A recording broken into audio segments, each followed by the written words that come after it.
So hello guys, good morning. So we were discussing about quantum mechanics. हम लोग quantum mechanics की बात कर रहे थे और इससे पहले मैंने क्वांटम मैकेनिक्स के 2 लेक्चर बता दिए हैं आपको। उसमें मैंने बेसिक आइडिया बताया था कि क्वांटम मैकेनिक्स कहाँ से स्टार्ट हुआ था।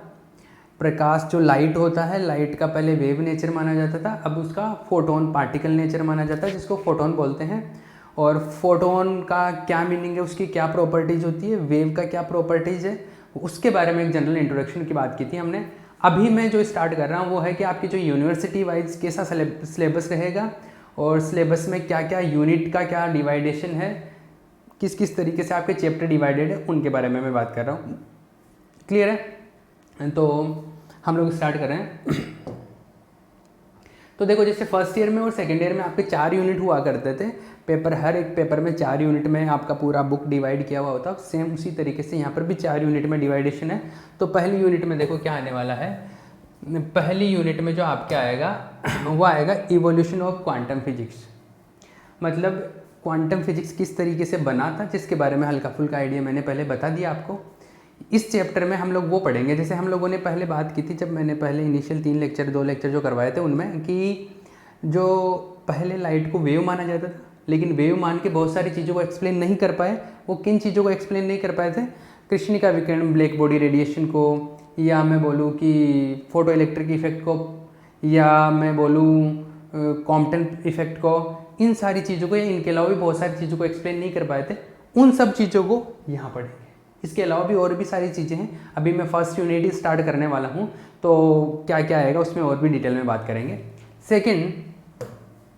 जो सेकंड यूनिट है उसमें हम पढ़ेंगे Schrodinger wave equation and it's solution.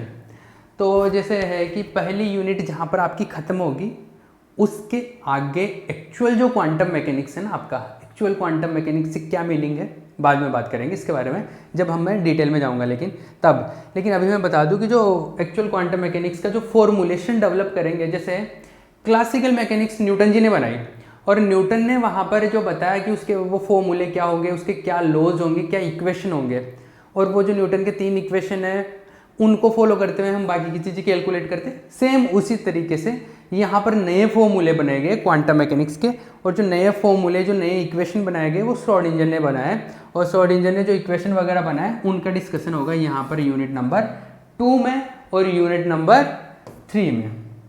कुछ केसेस तो यूनिट नंबर 2 में डिस्कस किए जाएंगे और बाकी के जो केसेस बच जाएंगे वो यूनिट नंबर 3 में डिस्कस किए जाएंगे। मतलब यहाँ पर थोड़ा श्रोडिंगर वेव इक्वेशन किस तरीके से क्या क्या चीज़ें हैं वो थोड़ा बेसिक यहाँ पे कर लेंगे, फिर कुछ पर्टिकुलर केसेस को हम लोग सेकेंड यूनिट में डिस्कस करेंगे, और फिर और जो केस बच जाएंगे वो हम लोग यूनिट नंबर 3 में पढ़ेंगे।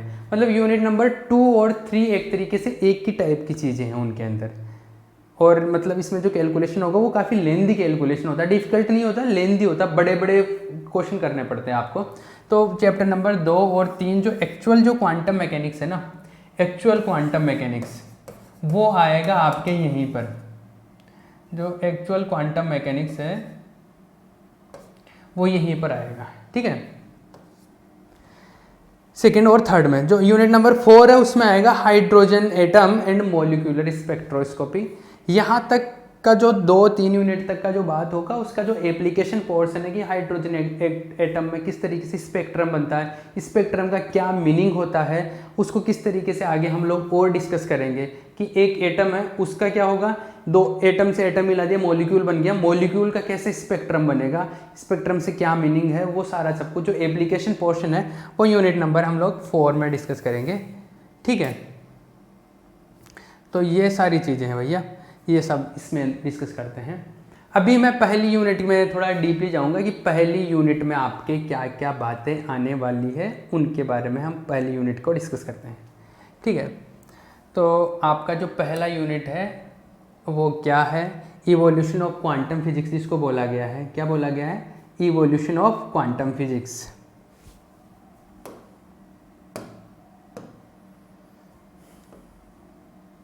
इसको बोला गया है इवोल्यूशन ऑफ क्वांटम फिजिक्स। ये यूनिट नंबर आपका कौन सा है, यूनिट नंबर 1 है भैया, यूनिट नंबर 1 है इवोल्यूशन ऑफ क्वांटम फिजिक्स। अब इसके अंदर क्या क्या आएगा उसके बारे में मैं बात करता हूँ। ठीक है, ये जो पहली यूनिट में हम लोग जो सारी चीज़ें पढ़ने वाले हैं ना, उनको एक्चुअल में मॉडर्न फिजिक्स बोलते हैं। क्या बोलते हैं? Modern physics. ठीक है, तो इसमें क्या क्या टॉपिक्स हैं मैं उसके बारे में आइडिया बताता हूँ कि जैसे एक तो आएगा फोटो इलेक्ट्रिक इफेक्ट। क्या आएगा? Photo electric effect. ठीक है, सेकंड जो आएगा वो है कॉम्पटन इफेक्ट। कोई सीक्वेंस नहीं है इनका, किसी भी तरीके से पढ़ लो। कॉम्पटन इफेक्ट, ऐसा नहीं कि पहले यही पढ़ना जरूरी है। उसके बाद में अगर मैं बात करूँ तो black body radiation, BB radiation, black body radiation. General introduction में मैंने ब्लैक बॉडी रेडिएशन के बारे में हल्का फुल्का आपको एक्सप्लेन भी किया था कि क्या क्या चीज़ें हैं ब्लैक बॉडी रेडिएशन वगैरह ये। इसके बाद में आएगा थ्योरी ऑफ अनसर्टेनिटी या अनसर्टेनिटी प्रिंसिपल ऑफ हाइजेनबर्ग। तो हाइजेनबर्ग का uncertainty principle, uncertainty principle of Heisenberg.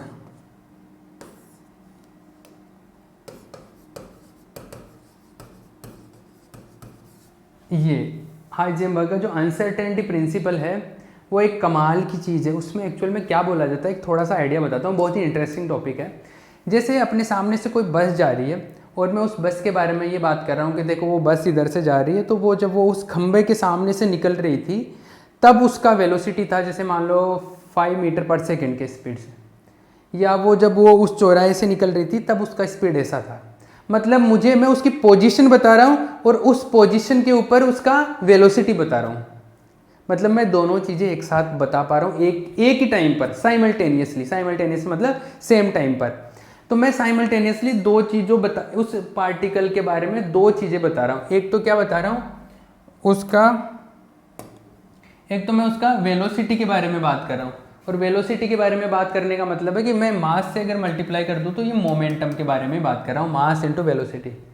तो मैं एक तो उसके वेलोसिटी मतलब एक तरीके से मोमेंटम के बारे में बात कर रहा हूँ, एक उसकी पोजीशन के बारे में बात कर रहा हूँ। पोजीशन मतलब उसकी जैसे किस जगह पर है वो, तो एक पोजीशन एक मोमेंटम। मतलब पोजीशन और मोमेंटम को मैं दोनों को एक साथ बता रहा हूँ कि इस जगह पर जब थी तो उसका वेलोसिटी मतलब उसका मोमेंटम इतना था, ये बता रहा हूँ मैं। पर जैसे ये हम लोग मैं बता रहा हूँ कि ट्रक के लिए बता रहा हूँ, या कोई बॉल जा रहा है तो बॉल जब जा रहा है तो उसके बारे में बता दिया। मतलब बड़े पार्टिकल्स के लिए मैं जब डिस्कस करता हूँ तब हम लोग इजीली ये बता पाते हैं। जैसे न्यूटन का मैकेनिक्स लगा लेते हैं हम लोग, न्यूटन के इक्वेशन और न्यूटन के लॉज, और वहाँ से बता पाता हूँ। लेकिन क्या एक्चुअल में ये जो डेटा आते हैं वो सही है? नहीं, इनमें एरर होता है। ये बात बोली गई यहाँ पर हाइजेनबर्ग का अनसर्टेनिटी प्रिंसिपल जो है यहाँ पर ये बोला गया है कि जो आप बता रहे हो ना मोमेंटम, उसका संवेग और उसका जो पोजीशन स्थिति बता रहे हो, इन दोनों चीज़ों में से एक में या तो गलत है, कोई ना कोई एक गलत है, या थोड़ी बहुत दोनों में ही थोड़ी थोड़ी एरर है। कि जो आप डेटा बता रहे हो ना, दोनों की जो दोनों चीज़ें हैं ना वो एक साथ मेजर नहीं कर सकते, आप एग्जैक्टली नहीं बता सकते। और अगर आप बता रहे हो इसका मतलब ये है कि वो उनमें एरर है, एग्जैक्टली उतनी नहीं है जितनी वो होनी चाहिए। ये यहाँ पर बताया गया अनसर्टेनिटी के बारे में। मतलब कि जो आप पोजीशन और मोमेंटम बता रहे हो वो एग्जैक्ट नहीं है, उनमें कुछ ना कुछ अनसर्टेनिटी है, ये यहाँ पे बोला गया। अब इसका मतलब ये है कि ये छोटी चीज़ों बड़ी चीज़ों के लिए छोटी चीज़ों के लिए ज़रूरी नहीं कि छोटी चीज़ों पे अप्लाई होता है, ये बड़ी चीज़ों पे भी अप्लाई होता है, हर जगह पे अप्लाई होता है। लेकिन जब जैसे एक ट्रक जा रहा है उसके बारे में मैं अनसर्टेनिटी की बात करूँ तो वो अनसर्टेनिटी इतना छोटा होता है कि हम लोग उसका डिस्कशन करते नहीं है। लेकिन जब बात छोटे पार्टिकल्स की होती है, जैसे इलेक्ट्रॉन लेवल के जो पार्टिकल्स हैं, वहाँ पर उस अनसर्टेनिटी का भी मतलब होता है, वहाँ पर उस चीज़ से फ़र्क पड़ता है। और वो जो चीज़ से फ़र्क पड़ता है उसके बेस पर, यहाँ पर अनसर्टेनिटी के बेस पर हम लोग बहुत सारी चीज़ों के बारे में बात करते हैं, इसके एप्लीकेशन के बारे में बात करते हैं। तो अनसर्टेनिटी जो प्रिंसिपल है इसके एप्लीकेशंस को डिस्कस करते हैं इसके अंदर। ठीक है, ये हो गया। इसके बाद में डी ब्रोगली का एक पोस्टुलेट है। डी ब्रोगली ने कुछ बताया, थ्योरम मान लो या उसको पोस्टुलेट बोल लो, कुछ भी बोल लो। डी ब्रोगली ने क्या बताया था ड्वेल नेचर के बारे में बताया था। उसने ये बोला था कि जैसे आप बोलते हो ना कि लाइट जो है वो पहले वेव मानते थे, पार्टिकल मानते हैं, मतलब लाइट का ड्वेल नेचर है, लाइट भी है और वेव है। उसी तरीके से कोई भी पार्टिकल है, कोई भी मटेरियल है, मटेरियल या पार्टिकल का मतलब जिसका मास हो, जैसे ये मटेरियल का मतलब ये हो गया। तो जैसे ये है मटेरियल है, तो हर एक मटेरियल के साथ में भी एक वेव होता है उसका खुद का। जैसे मैं भाग रहा हूँ तो मेरे साथ में मेरा एक वेव भी होगा जो भी मेरे साथ दौड़ेगा।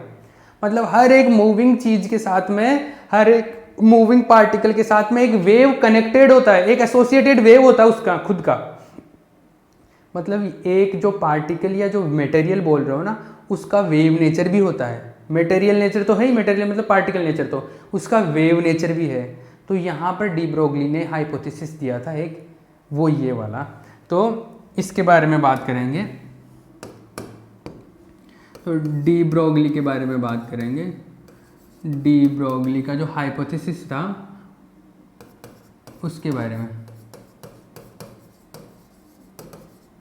ठीक है, या ड्वेल नेचर ऑफ मटेरियल उसको वो भी बोलते हैं। इसका जो एक एक्सपेरिमेंट होता है यहाँ पर एक डेविसन और जर्मर का जो एक्सपेरिमेंट होता है एग्जाम में, वो भी पूछा जाता है। डेविसन और जर्मर का एक्सपेरिमेंट है, उसके बारे में भी बात की जाती है। उसी के बारे में नहीं, इससे रिलेटेड और भी बात की जाती है, जैसे वेव, क्या बोलते हैं उसको, ग्रुप वेलोसिटी और फेज वेलोसिटी के बारे में। मैं भी आपने पहले कभी सुना हो तो इसके बारे में। तो यहाँ पर ग्रुप वेलोसिटी और वेव वेलोसिटी के बारे में भी बात होती है। किसके बारे में? ग्रुप वेलोसिटी, ग्रुप आप साथ साथ में लिख सकते हो, group velocity and phase velocity, ठीक है। तो ग्रुप वेलोसिटी और फेज वेलोसिटी के बारे में बात होती है। अब यहां तक की बातें हो गई भैया कि जो डी ब्रोगली था उसने बोला कि एक पार्टिकल है, उसको आप वेव भी मान सकते हो, उसके साथ में एक एसोसिएटेड वेव होता है। तो जैसे एक इलेक्ट्रॉन जा रहा है या इलेक्ट्रॉन ऑर्बिट में मोशन कर रहा है, तो उस इलेक्ट्रॉन का स्टडी करने के लिए मैं एक्चुअल में उसके साथ में जो एसोसिएटेड वेव है उसका स्टडी कर लूँ तो भी इलेक्ट्रॉन का स्टडी हो जाएगा। तो उस इलेक्ट्रॉन का स्टडी करने के लिए मैं वेव का, उसके साथ में जो वेव है ना, उसका खुद का जो वेव है एसोसिएटेड वेव, उस वेव का स्टडी करना चालू करता हूँ। और उस वेव को स्टडी करने के लिए मैंने एक नया ही मैथमेटिक्स बना दिया, एक नया ही फॉर्मूलेशन बना दिया, एक नया गणित बना दिया। वो जो नया मैथमेटिक्स बनाया, वो नया मैथमेटिक्स एक्चुअल में क्वांटम फिजिक्स है। यहां तक का जो आपका जो फिजिक्स था, ये यहां तक का, ये फोटो इलेक्ट्रिक इफेक्ट से लेके ये यहां तक का, इसको बोलते हैं मॉडर्न फिजिक्स। ये है क्या? ये मॉडर्न फिजिक्स है आपका।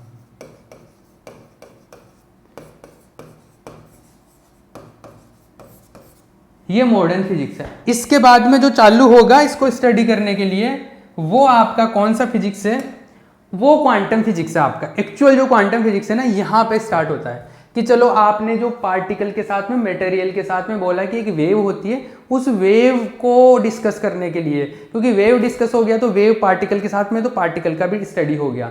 तो उस वेव को स्टडी करने के लिए एक नया मैथमेटिक्स बनाया गया और उसके लिए क्वांटम मैकेनिक्स डेवलप हुआ। और क्वांटम मैकेनिक्स के कुछ पोस्टुलेट्स आए, मतलब कुछ बातें बताई, कुछ लॉज बताए। तो यहाँ पर हम लोग पोस्टुलेट्स पढ़ेंगे, postulates of quantum mechanics, quantum mechanics. तो क्वांटम मैकेनिक्स के हम लोग क्या पढ़ेंगे? पोस्टुलेट्स पढ़ेंगे। इस पे छोटा क्वेश्चन आता है। क्वेश्चन कैसे आएंगे? हर एक क्वेश्चन कवर कराया जाएगा, डोंट वरी अबाउट दैट। तो पोस्टुलेट्स ऑफ क्वांटम मैकेनिक्स आएगा और फिर पोस्टुलेट्स ऑफ क्वांटम मैकेनिक्स को हम लोग डिस्कस करेंगे। और यहाँ पर एक साइंटिस्ट था एरन फेस्ट, तो उसके 2 थ्योरम है इस यूनिट के अंदर। एरन फेस्ट, तो उन थ्योरम्स के बारे में एरन फेस्ट थ्योरम, 2 थ्योरम इसका, एक तो फर्स्ट थ्योरम आ जाएगा, एक सेकंड थ्योरम है। तो इन 2 थ्योरम के बारे में बात करेंगे। ये पूरा फर्स्ट यूनिट का सिलेबस है। क्या सिलेबस हुआ एक बार मैं बता दूं आपको। Photo electric effect, Compton effect, black body radiation, uncertainty principle of Heisenberg, इसके एप्लीकेशन, डी ब्रोगली से रिलेटेड ये बातें, पोस्टुलेट और एरन फेस्ट थ्योरम। ये दो थ्योरम में बड़ा बड़ा जो पोर्शन है वो तो ये है, इसके अलावा छोटी छोटी चीज़ें और है, उसके इर्द गिर्द हम लोग बात करते रहेंगे जब भी मैं पढ़ाऊंगा, मतलब आगे हम लोग जैसे जैसे स्टडी करते रहेंगे। ये फर्स्ट यूनिट है आपका, क्लियर है। चलो भैया ये पहले यूनिट की बात हो गई अपनी। अब मैं आपको क्वेश्चन बता देता हूँ कि क्वेश्चन कहाँ से, बड़े या जो छोटे क्वेश्चन आते हैं वो कहाँ से आते हैं। बड़े क्वेश्चन जनरली कहाँ से पूछता है और छोटे क्वेश्चन जनरली कहाँ से पूछता है। बड़ा जो क्वेश्चन आता है, वो जो क्वेश्चन आता है आपका बड़ा क्वेश्चन, वो जो बड़ा क्वेश्चन पूछेगा आपसे, वो पूछेगा एक तो फोटो इलेक्ट्रिक इफेक्ट और कॉम्पटन इफेक्ट, यहाँ से बड़ा क्वेश्चन आता है जनरली। मतलब जो लॉन्ग क्वेश्चन आएंगे वो जनरली यहाँ से आएंगे, कोई फिक्स रूल नहीं होता है, लेकिन मैक्सिमम चांस यहाँ से होता है कि यहाँ से बड़ा क्वेश्चन आता है। और बड़ा क्वेश्चन जो पूछता है, जैसे बड़ा क्वेश्चन आता है उसमें दो पार्ट आते हैं ना, तो एक पार्ट की बात कर रहा हूँ, वो एंड फेज का जो ये है, इन दोनों में से एक, मैक्सिमम चांस होते हैं कि इन दोनों में से एक आए। तो इन दोनों को और उन दोनों को पढ़ लेते तो ऑलमोस्ट अपना बड़ा क्वेश्चन कवर होता है।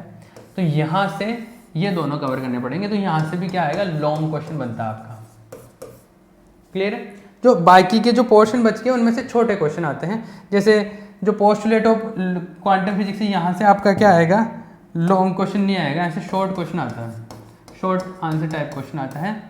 ग्रुप वेलोसिटी फेज वेलोसिटी पे भी शॉर्ट क्वेश्चन आता है। कई बार डेविसन जर्मर का जो एक्सपेरिमेंट है इस पे बड़ा क्वेश्चन आ जाता है, क्योंकि जो बड़ा क्वेश्चन है उसके दो पार्ट डिवाइड करके रखते हैं, तो कई बार यहाँ से भी डेविसन और जर्मर का, जैसे डी ब्रोगली हाइपोथेसिस पूछ के डेविसन जर्मर पूछ लिया, तो यहाँ से कई बार बड़ा क्वेश्चन आता है। यहाँ से कई बार दोनों को साथ में देगा तो लॉन्ग क्वेश्चन हो जाएगा, और एक को पूछेगा अलग अलग, जैसे डी ब्रोगली बोल के ग्रुप वेलोसिटी फेज वेलोसिटी पूछा तो वहाँ से शॉर्ट क्वेश्चन हो जाएगा, और डी ब्रोगली हाइपोथेसिस और डेविसन जर्मर का पूछ लिया तो ये दोनों मिला के लॉन्ग क्वेश्चन आ जाता है। तो एक ही क्वेश्चन को किसके साथ में अटैच कर रहा है उसके हिसाब से लॉन्ग या शॉर्ट हो जाता है कई बार। एक अनसर्टेनिटी प्रिंसिपल जो है, यहाँ से भी छोटा क्वेश्चन आता है जनरली, जो इसका एप्लीकेशन वाला पोर्शन है, एप्लीकेशन वाला पोर्शन, यहाँ से भी जो शॉर्ट क्वेश्चन बनता है 1.5 मार्क्स का, 1.5 का। तो ये आपका एक फर्स्ट यूनिट का सिलेबस था, इसमें ये क्या क्या चीज़ें पढ़ने वाले हैं ये मैंने आपको सब कुछ एक्सप्लेन कर दिया गया है। नेक्स्ट जो लेक्चर है उसके अंदर मैं फोटो इलेक्ट्रिक इफेक्ट स्टार्ट करूँगा, जो मेरी फर्स्ट टॉपिक जो है आपका फोटो इलेक्ट्रिक इफेक्ट, इसके बारे में हम लोग बात करेंगे और आगे किस किस तरीके से इसमें चीज़ें होने वाली है उसको हम लोग डिस्कस करेंगे। ओके।